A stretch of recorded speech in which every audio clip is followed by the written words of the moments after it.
Avant de commencer cette vidéo... Hello!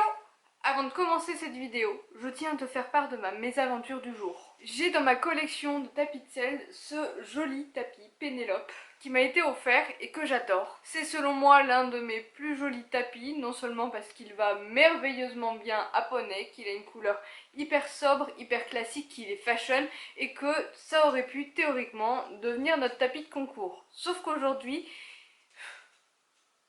le drame. Il s'est fait accrocher la fibre dans la porte de l'écurie. Le verrou a juste tout arraché, c'est absolument pas raccommodable avec mon potentiel couture. Donc, bah, tu t'en doutes, vu le prix du bordel, je suis deg. Mais bref, on n'est pas là pour ça, alors on lance le jingle et on y va.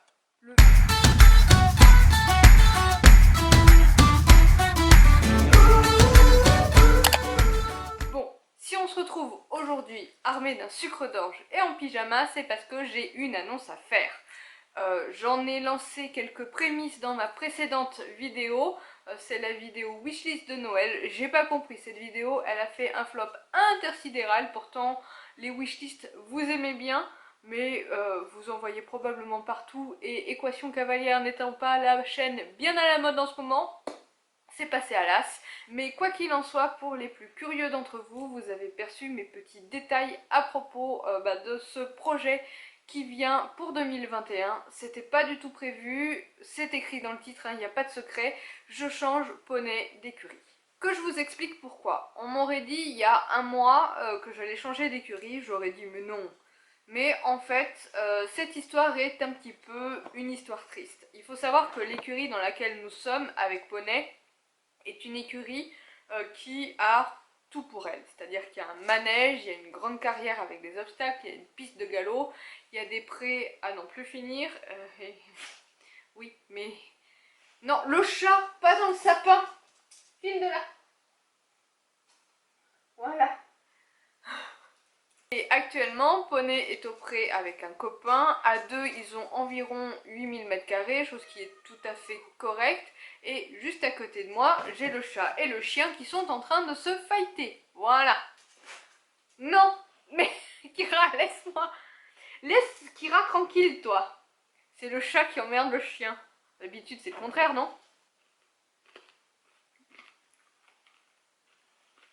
T'es pas obligé de te lécher le cul, là, juste devant moi pendant que je filme, si? Ce chat. Et donc, cette écurie était tenue par un monsieur, principalement, mais un monsieur d'un certain âge, c'est un prof de maths à la retraite qui a racheté ça il y a une vingtaine d'années, parce que justement, il était en fin de carrière, il avait des chevaux, et voilà, les choses faisant, il a fini par acheter ce domaine, et par en proposer une partie pour des pensions. Et en fait, malheureusement, ce monsieur est tombé malade cet été. Il a attrapé un cancer, je sais pas si on dit attrapé, il est tombé en cancer, enfin bref. Il a malheureusement une maladie qui le handicape énormément puisque il a commencé les signaux. Oh le chat, sérieux? Tu veux aller à la télé? Allez, à la télé le chat. Ah. Et du coup, puisque initialement il n'y a pas d'employé sur le domaine, et bien c'est sa femme qui a pris le relais un petit peu tant bien que mal. Il faut savoir que sa femme n'est pas du tout issue du monde des chevaux, du monde équestre. Bien que jusque-là elle ait un petit rôle dans la gestion des chevaux, elle s'est retrouvée à tout gérer. Je peux comprendre qu'à 70 ans, ce soit quelque chose d'assez compliqué. Alors qu'on se le dise tout de suite, Elion n'a jamais manqué de rien, c'est-à-dire qu'il a toujours son foin à volonté, de l'eau quand il n'y en a plus, etc., etc. Mais, quand bien même, surtout en ce moment avec la crise sanitaire, etc., autant au premier confinement, j'ai eu un petit peu de mal à laisser Elion dans les mains, entre guillemets, du monsieur parce que je pouvais pas aller voir mon poney, je pouvais pas avoir un œil dessus. Ça ne s'est pas trop retourné sur moi, bien que sachant qu'il était au pré, il n'avait absolument aucun soin. Par exemple, la couverture lui a été laissée jusqu'au fin avril alors qu'il a fait super chaud. Mais en contrepartie, c'est triste à dire, mais je n'ai pas confiance. Je n'ai plus confiance, tout simplement parce que cette dame, elle fait ce qu'elle peut. Elle est super mimi quand elle rentre les chevaux au box le soir, elle leur parle, elle leur donne à manger, etc. Mais les chevaux au pré, ben elle en a un petit peu rien à secouer. C'est-à-dire que s'il y avait une blessure, je ne sais même pas sincèrement si elle s'en rendrait compte. Lors du deuxième confinement, je me suis vraiment rendu compte que j'avais perdu cette confiance. Alors avant, j'avais pas confiance, mais je me disais, bon, ça va, s'il y a un problème, il va réagir. Mais là, vu que malheureusement le monsieur n'est plus aux écuries, il ne sort que très peu de chez lui, finalement, à cause des effets secondaires des chimios, et là, non, j'y arrive plus. D'autant plus que finalement, plus ça va, plus cette dame qui a quand même un caractère hyper difficile à gérer, elle adore les animaux, mais alors les humains, elle peut pas se les ensuquer et c'est un peu bête parce qu'on est quand même les clients. On est une écurie de propriétaires avec du coup de moins en moins de propriétaires et bon, elle fait tout pour qu'on s'en aille. La première chose qu'elle a faite, c'était de nous interdire le manège, non, de nous interdire d'allumer la lumière du manège parce que l'électricité coûte cher et que en hiver c'est un peu bête. Donc ça limite quand même pas mal son utilisation et en fait elle a coupé court, c'est-à-dire qu'elle a dit à 18h30 les écuries ferment. C'est quand même fort dommage pour les personnes qui travaillent, n'est-ce pas, dont je fais partie, et il m'est arrivé d'aller aux écuries après le travail et de trouver porte close. Voilà. Quoi qu'il en soit, je suis tout de même d'un naturel plutôt optimiste et je me disais toujours que ça allait s'arranger. Et avec un peu de recul, ça m'a saoulée. C'est-à-dire qu'il y a quelques semaines / mois de ça, avant qu'il pleuve beaucoup, j'ai suggéré, pour leur faciliter la tâche, parce que je sais qu'à un moment donné, ça devient compliqué de rentrer dans les prés avec les tracteurs pour mettre les boules de foin, de stabiliser l'entrée des paddocks. Certes, c'est un petit peu de boulot, c'est aussi un petit peu d'investissement, mais c'est gagné en confort autant pour les chevaux, pour les gestionnaires des chevaux et pour ceux qui raquent tous les mois parce qu'ils ont une pension près quoi. Que dire à part que ma suggestion a juste été écartée comme ça en disant mais non, ça sert à rien. D'accord, soit. Et finalement, c'est plein de petits détails comme ça qui ne me pesaient pas trop jusque-là et qui s'accumulent, tu vois. Et à un moment donné, j'en discutais avec mes collègues de travail qui m'ont dit mais Fanny, quand tu auras plus problème de lumière ou d'horaire à respecter ou de quoi que ce soit, il y aura toujours quelque chose. Et c'est pas faux, c'est totalement dans le caractère de cette dame d'être toujours un peu en conflit avec le reste de l'humanité. C'est triste, mais c'est comme ça, et j'ai pas envie de me battre avec elle. Il faut savoir aussi que dernièrement, mon entreprise a déménagé, c'est-à-dire que avant, j'avais un triangle parfait, c'est-à-dire que mes écuries étaient à un quart d'heure de la maison, elles-mêmes étaient à un quart d'heure du travail, qui était un quart d'heure de la maison. Ça faisait un triangle comme ça, et depuis le déménagement de cette entreprise, j'ai toujours mon quart d'heure pour aller aux écuries, et en fait maintenant ça fait plus un triangle, ça fait un peu une banane pour aller du travail aux écuries. Je passe à 5 km de la maison, mais je ne m'arrête pas à la maison parce qu'en plus il y a les horaires des écuries à 18h30. Bref, tu l'as compris, maintenant je mets en gros 25 minutes du travail aux écuries. Et je savais que près du nouveau bâtiment de mon entreprise, il y avait une écurie.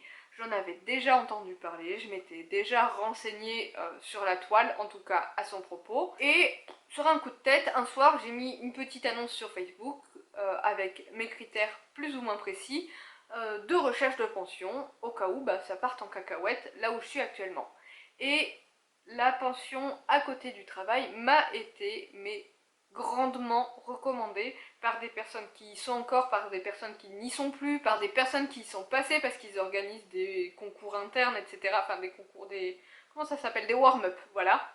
Donc cette pension m'a été recommandée par quand même pas mal de personnes, même d'autres professionnels de la région qui n'avaient plus de place ou qui n'étaient pas du secteur, etc.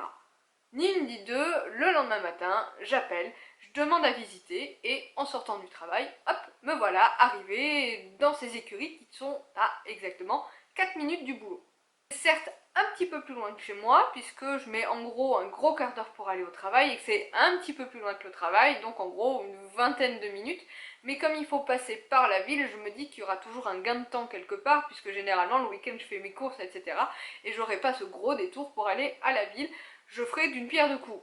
Bref, là, je divague un petit peu, mais tout ça pour dire que j'ai pesé le pour et le contre dans la balance de la distance et elle a largement gagné. Je vais donc visiter ces écuries un lundi soir, il faisait presque nuit puisque j'ai fini le travail à 17 h.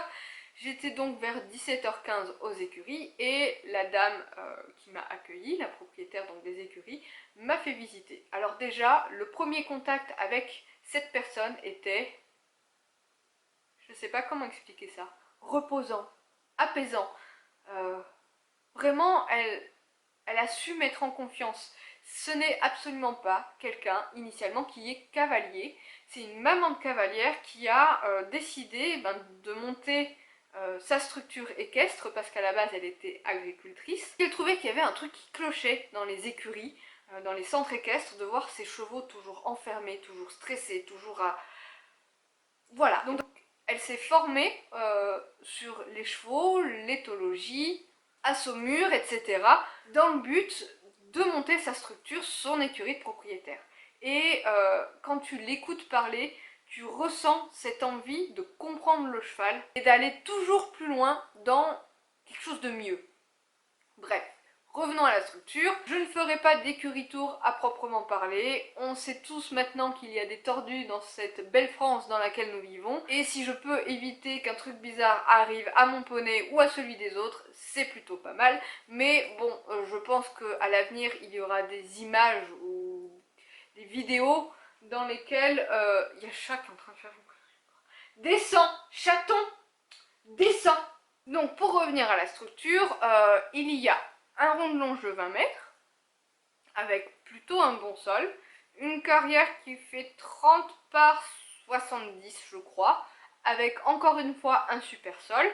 Au moment où j'ai visité il y a 2 semaines de ça, la carrière n'était pas encore éclairée, et en fait elle m'a dit c'est en projet, mais elle m'a pas donné de date. Et en fait, c'était tellement en projet que ça a été fait le week-end dernier. Voilà, enfin une écurie qui te parle de quelque chose et qui le fait.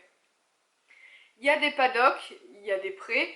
Tous les prés sont stabilisés à l'entrée. C'est-à-dire qu'il y a de la caillasse blanche là pour éviter de s'enfoncer dans la boue. C'est aussi stabilisé au niveau des râteliers à foin puisqu'il y a plusieurs râteliers à foin par pré. C'est stabilisé dans les abris qui sont également plusieurs par pré et surtout ce sont des prés en troupeau. C'est-à-dire que pour les chevaux il y a une vraie hiérarchie qui est possible, chose qui est vraiment pas mal puisque enfin une vraie vie de cheval. Bon, moi ça me stresse un petit peu, notamment pour les coups, les couvertures, etc. etc. Il va falloir que je travaille sur moi et que j'explique à Poney qu'on est là pour se faire des potes. Mais en gros, j'ai été plutôt bien convaincue par les écuries. J'avais quelques doutes et en fait j'ai posé des questions aux personnes qui m'avaient recommandé l'écurie sur Facebook et j'ai été rassurée. La propriétaire m'a proposé de revisiter quelques jours après que je l'ai fait puisque quand j'y suis allée il faisait encore super beau, tout était sec et tout et elle m'avait dit après une bonne semaine de pluie de repasser pour voir l'état des terrains. La carrière est juste géniale, le rond de longe n'en parlons pas, le sol est nickel. C'est vrai, les prés sont un peu mouillés puisqu'en fait c'est dans les marais et que la terre est plutôt argileuse. Il est encore en train de faire une bêtise, j'hallucine. C'est du chocolat là-dedans le chat. Mais en y allant du coup après de grosses pluies, c'est pas pire que là où Poney est. Hein. Comment vous dire que sur les 8000 m² t'en as au moins 3, ouais, 3 voire 4000 qui sont déjà boueux mais comme jamais. Et puis aucune stabilisation hein, puisque souviens-toi ma suggestion a été écartée. Donc voilà, la pension est même un petit peu moins chère que ce que je paye actuellement. C'est plus près, il y a des options possibles, c'est-à-dire l'option couverture, l'option nourriture, etc. etc. Je peux avoir une pension au même prix que ce que je paye maintenant en mode full option, donc je dis oui. Seule différence, c'est que il n'y a pas de manège, c'est une différence de taille pour moi puisque même dans le sud, j'ai jamais eu une écurie sans manège, enfin très ponctuellement, mais je suis une grande habituée des manèges, surtout en Charente-Maritime où il pleut tout l'hiver. Il va falloir que je m'équipe en équipement de pluie, en vêtements, en couvre-reins, etc. Mais ça, Père Noël va peut-être me ramener quelque chose, je ne sais pas. Donc Poney déménage entre Noël et Nouvel An. J'espère qu'il va bien s'intégrer dans son nouveau troupeau. Et puis pour conclure sur une petite note drôle, mais qui me conforte dans mon idée, mais comme jamais, j'ai posé bien sûr mon préavis dans l'écurie dans laquelle je suis actuellement. Ça m'a fait un petit peu mal au cœur parce que ça m'a donné l'impression de laisser tomber le monsieur au moment où il était le plus mal. Mais sa vieille bonne femme m'a un peu mis du baume au cœur parce qu'elle m'a dit quelques jours après qu'elle avait regardé sur internet l'écurie dans laquelle je comptais aller, que pour elle, ben, c'était pas si bien que ça, que c'était facile quand on était agriculteur et qu'on avait plein de terre de faire pensionnaire pour chevaux parce que bah, c'était de l'argent facile, il suffisait de mettre 10 chevaux dans un hectare et puis ben ça fait plein de pognon pour rentabiliser les terres. Et quand elle m'a dit en plus ils vont être en troupeau, c'est quand même pas facile, je lui ai répondu oui, le troupeau finalement c'est la vie de cheval et puis bon ils sont 4 sur 2 hectares donc ça devrait aller. Voilà, donc les prochaines vidéos seront en conséquence de ce petit déménagement à venir. Il y aura par exemple du bricolage puisque bah, je vais me faire une armoire pour pouvoir ranger mes affaires à l'écurie et probablement un vlog de déménagement de poney. Sur ce, je te dis non! Sur ce, je te dis à très bientôt dans une prochaine vidéo. La prochaine fois, je ne serai sûrement pas en pyjama. Sans oublier de te souhaiter un joyeux Noël!